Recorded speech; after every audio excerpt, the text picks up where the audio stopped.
We got some great news yesterday morning.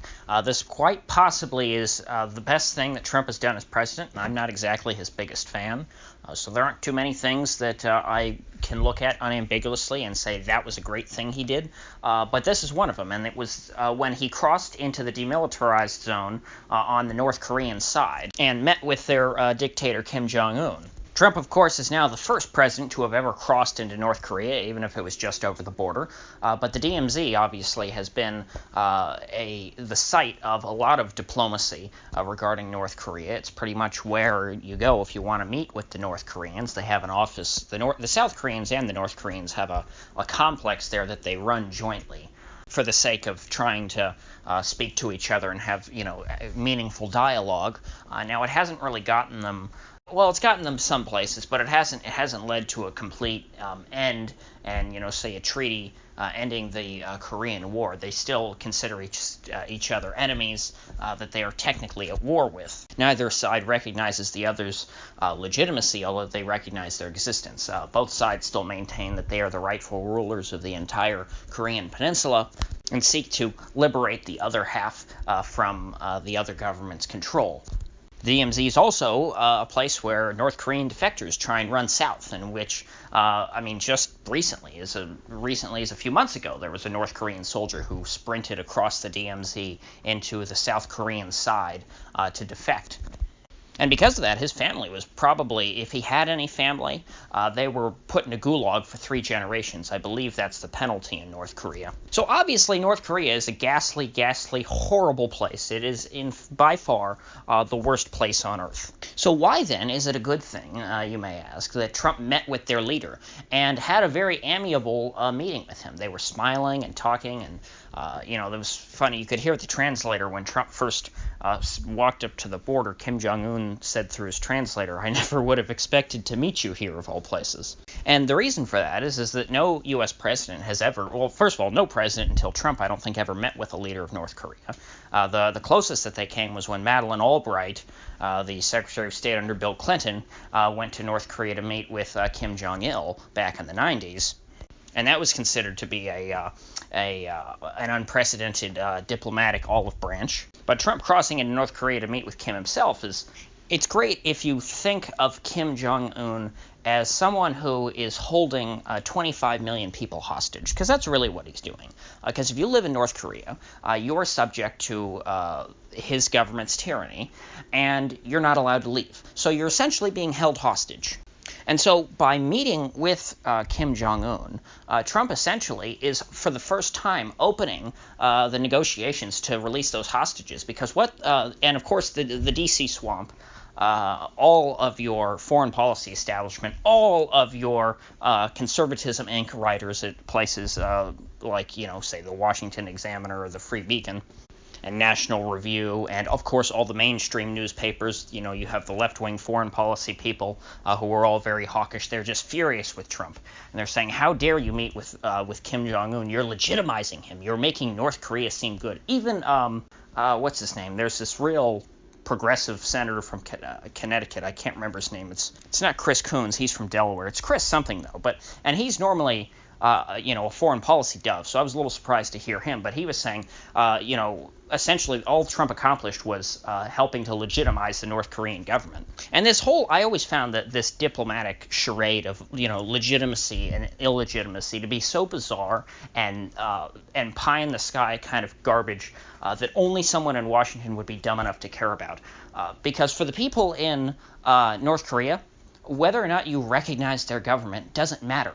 What matters is that the government has their boot on their neck. You can't just pretend that governments you don't like don't exist. You can't decide not to recognize, say the government of Iran because you don't like them. That doesn't make them go the way. It didn't work that way with Castro. Has Castro gone away? No, Castro's still there. Well, not Castro himself, but Castro's people are still in charge. Castro died of old age. He didn't die because he was overthrown, but because he was illegitimate, in the eyes of the United States government. Same thing's true with Maduro, is by recognizing Juan Guaido to be the president of Venezuela, that doesn't make him the president of Venezuela. Maduro's the guy with all the guns, so he's in charge. The same thing's true with Kim Jong Un. So you should just recognize the reality and try and deal with that.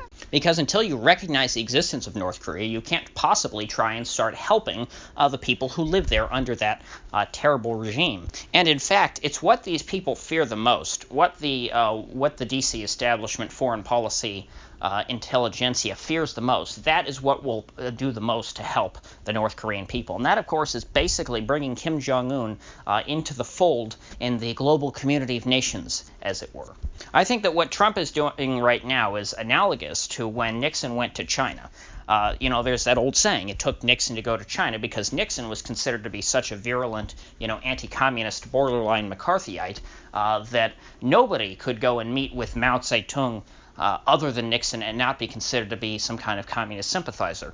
And I would say the same about Trump, because I think that most Republican voters, I shouldn't say I think, I know for a fact that your average Republican voter, if Barack Obama had gone and done exactly what Trump just did, and crossed the DMZ and met with Kim Jong Un and spoke with him favorably, they would have thrown the most unbelievable temper tantrum you would have ever seen. I mean, there wouldn't have been riots, but people would have been furious. I mean, people were furious when Obama met with Raul Castro. And I hate to break it to you folks, I'm from Florida, so I don't know a lot of Cuban Americans. I think the Castros are terrible. Castro's government is not nearly as bad as North Korea. North Korea is far worse.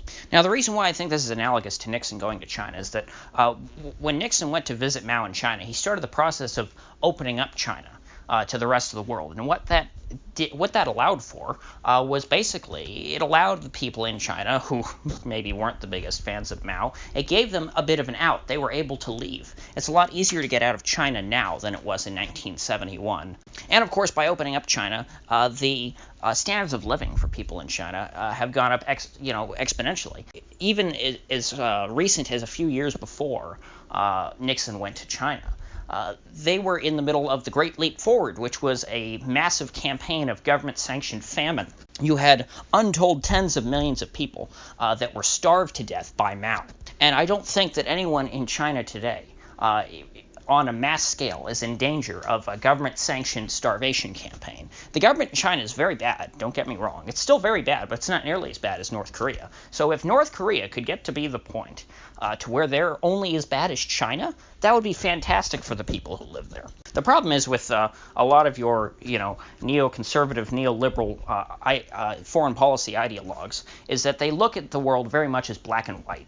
They don't see any shades of gray. They can't see variations of governments that are more or less bad. Me, as someone who thinks that all governments are bad to some extent, I can see how China is not as bad as North Korea, or how Singapore is not nearly as bad as China. But I can see how all three of them can be regarded as oppressive and tyrannical and evil. And frankly, I could say the same about, France, the UK, or the United States, to a lesser extent, obviously. But your modern Western foreign policy ideology basically sees people in the binary of democracy or non-democracy. If you have elections, you're good. If you don't have elections, you're evil, you're the worst people ever, and we can't talk to you. That, of course, is a nonsensical standard. It has nothing to do with what the government actually does. And, of course, they keep bringing up the fact that Kim Jong Un's government essentially killed that Otto Warmbier kid, which was terrible. Obviously, it looks like they did, because they sent the kid back in a hospital bed, and he was brain dead. So, yeah, they probably had something to do with a guard beating him up or something. I know there's some people who think he committed suicide. I think the coroner said that even, but I don't know. But let's just say, for the sake of argument, let's assume that they brutally murdered Otto Warmbier. The U.S. government kills its own people anyway. So, I mean, the fact that they killed one American is not justification for never trying to speak with their leader to try and get him to release his 25 million hostage citizens that he has there of his own people. So essentially I'm saying try and have some perspective here, okay? Yes, North Korea is very, very good, bad and no good, but they could be a little less bad if we talk to them and try and open them up a little bit. Obviously, a war with North Korea is impossible. You would never want to do that. It wouldn't be apocalyptic for the U.S., but it would be for the Korean Peninsula.